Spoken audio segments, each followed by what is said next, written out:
My goal today is to explain the difference between these three terms in a most simple language.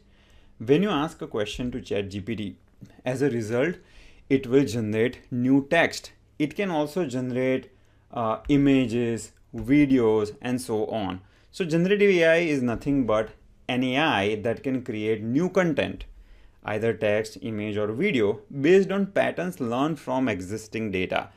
At the heart of it, there is large language model. And this model can be your GPT-4, Claude model, Gemini, etc. It is trained on a huge volume of internet data. Okay, it can be Wikipedia text, Google Books, and so on. And based on that, it will be generating the answers. Now, if you ask this question, what is the price of a flight ticket tomorrow? It won't be able to answer because it has a knowledge cutoff date. And this is a generative AI with only LLM. But you might have noticed, if you ask some questions to ChatGPT, you will see this searching the web a text, and it will do the web search and it will return you the latest information from internet. So in this LLM, if you give an access to Expedia API, or let's say Make My Trip, or any other travel API, then LLM is smart enough to call this API and fetch the latest price of a flight. Okay, so this is getting little more intelligent than just simple LLM, which is trained on some knowledge cutoff, right? So LLM is like a brain, and to that brain, you are giving this access of a tool, right? Let's say you are a human.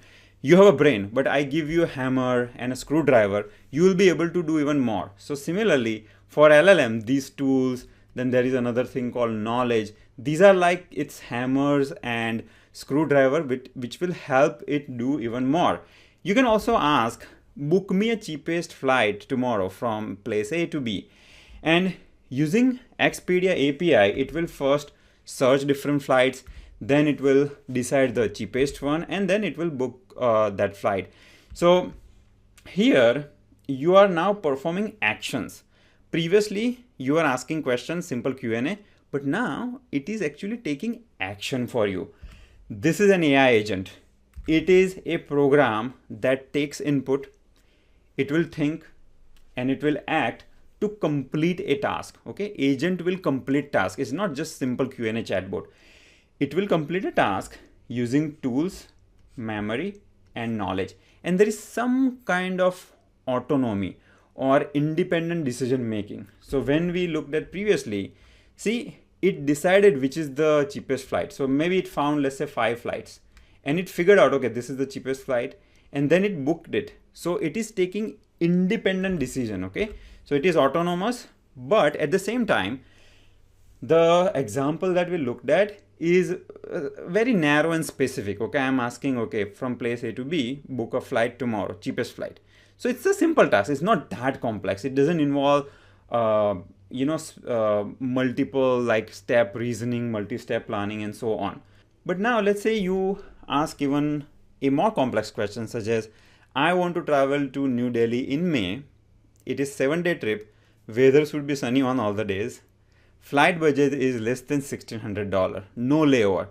Now this is the kind of question you will ask your travel agent, right? When you call it, okay, these are my 5 criterias, give me the best flight. Well, apparently AI agents can do this. So it has access to Expedia for your travel needs. Now it needs to check weather also, because you like sunny weather.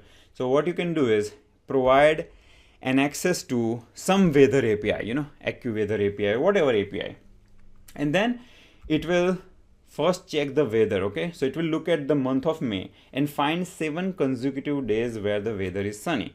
For those days, it will do a flight search, compare airlines, find the flight with a budget less than 1,600. Okay, not only that, it might go one step further and give you suggestions for hotel and airport taxi. Okay, so see, I booked the flight and I also found you few good suggestions. So this is a flight booking AI agent. You see here, it's a flight booking AI agent, which is doing a complex task than the simple AI agent.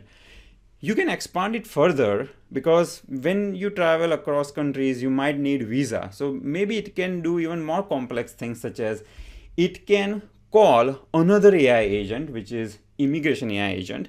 And this agent is also powered by LLM, obviously, but it has access to, let's say, some immigration APIs. It has access to your OneDrive where you have kept your passport and your immigration records.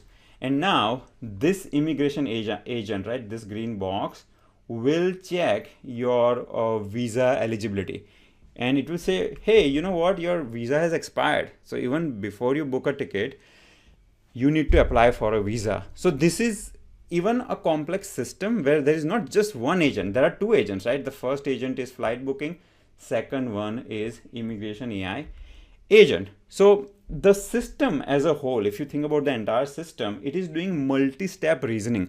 It is not like, okay, go and book the flight ticket. It knows that you need to check visa, so it will call visa agent, check if the visa is there, and if visa is there, then it will do further steps. So it is doing multi-step reasoning, multi-step planning, and working on a complex goal autonomously. Okay, now there is some control you need to give, you need to keep on these agents. You can't make them fully autonomous, you can't give them your bank password, so there is some level of control that needs to be given. So agentic AI is a system where one or more AI agents work autonomously, often over long tasks, complex tasks, making decisions using tools and even other agents to reach a goal. Okay, so as you can see, as you evolve from simple generative AI system with only LLM to AI agent to agentic AI, you are capable of performing even more and more complex tasks. With only LLM, you get just Q&A with the knowledge cutoff. With AI agent, you can get access to tools and memory, and you can perform narrow, simple tasks. With agentic AI, you can have multiple agents. It's not absolutely required that you need to have multiple agents, by the way. Agentic AI can have single agent only. But other than agent, it has other components, and it is able to handle multi-step goals with planning and coordination. Tool usage in Gen AI is none. AI agent will use tools, and agentic AI also uses the tools. And autonomous decision making is highest when it comes to agentic AI.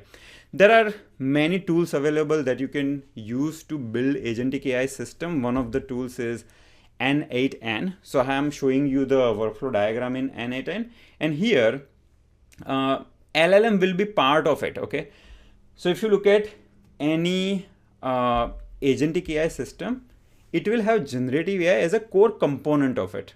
Okay, so this entire system is AI agent, and one of the components is your Gemini LLM model, which is generative AI. So generative AI is part of or a component of agentic AI systems.